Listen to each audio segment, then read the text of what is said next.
Hey guys, Professor Bill Comic Book University and Murder Falcon, issue number 8. I looked at this issue, I looked at the cover, and I finished all my Marvel and DC books. So I'm like, all right, this is going to be the first, indie and so on book that I go into, if Image can even be considered indie anymore. I'm just looking at it, I'm looking at the cover, I'm like, holy crap, I figured out the ending. And I was right. And I was like, I'm not going to tell anybody. I'll just save it until the last issue and then I'll talk about it. And since I don't look into, issues like all that, I didn't realize this was the final issue. Damn. Dudes, 8 lousy issues, man. Go out and grab them. Don't wait for the trade. Get the trade too, whatever. Support this comic book, man. Support this so that we can have some more because, we got the tour merch of Murder Falcon, all that stuff, dude. This was an incredible comic book, man. Oh my God.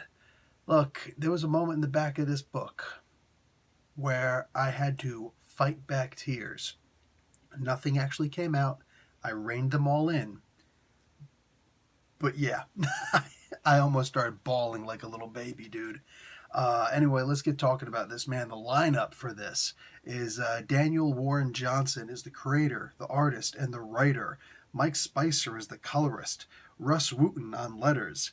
And yeah, man, the cover was Johnson and Spicer, and there was a metal variant cover. Paul Pope and Mike Spicer on that also. Logo design, Daniel Warren Johnson again, and Andreas Juarez. This was a crazy book, dude. So yeah, they go to the end of the book. It's the final issue, and I'm telling you right now that it was spectacular. And if you're going to end a book, this is how you end a book. All right, listen. From this point on, nothing but spoilers. So if you didn't read the book yet, piss off. Go ahead. Go away. You've been warned.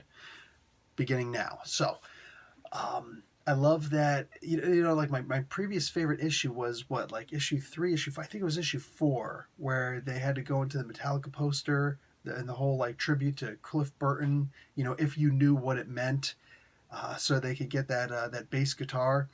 Man, that was freaking amazing. And yet somehow this one wasn't quite as subtle about it, but they didn't mention any names. They did mention one of the names of one of the name of one of the aircraft carriers was like Rat Squadron or something like that, whatever, one of the strike teams or something like that. And it was Rat with 2 T's. So yeah, round and round, what comes around goes around. I'll tell you why. Anyway, if you stayed through that, you're gonna love the rest.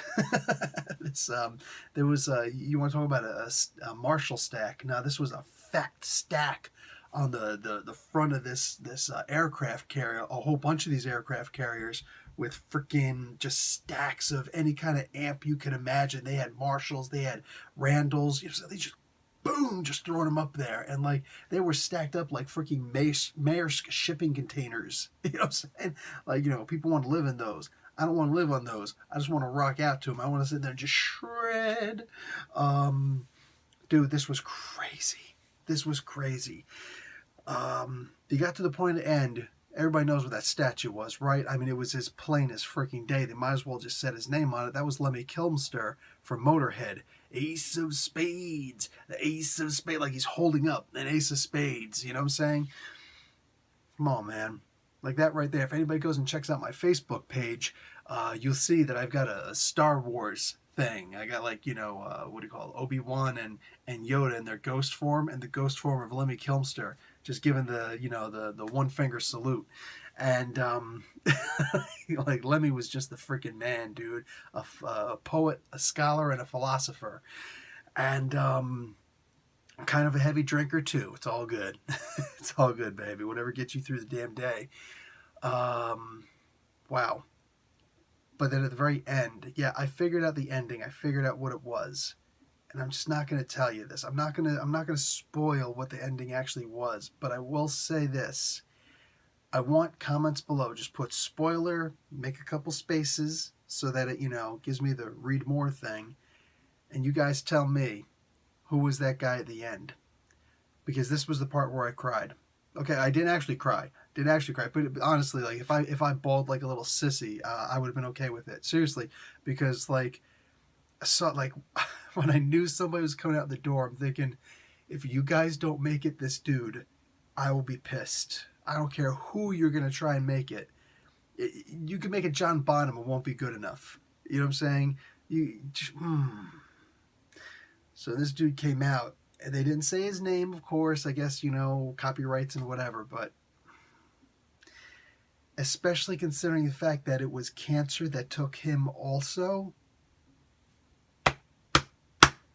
this was a fucking good book.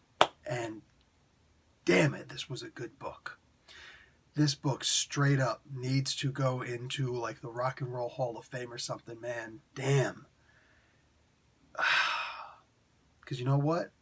Daniel Warren Johnson gets it. Done. Look, if metal isn't your scene, I get it. It's cool. No worries there, man. Absolutely no worries. You know what I'm saying? Like, to me, this would be like if what do you call it, Eazy-E showed up at the end of a rap, like the same kind of story but with rap, you know what I'm saying? And E just showed up, and it's like, holy crap, and it's like, the guy is dying from AIDS. You know what I'm saying? Because like that's how the E went out. Like, that would have gotten me too, man. Like, damn, he just come out with that smile, you know what I'm saying, with the grill. That would be great. But like this was even older school. This was a legacy, and this was amazing. I freaking love this, man. Just done. Get this book. Professor Bell, Comic Book University. Class dismissed.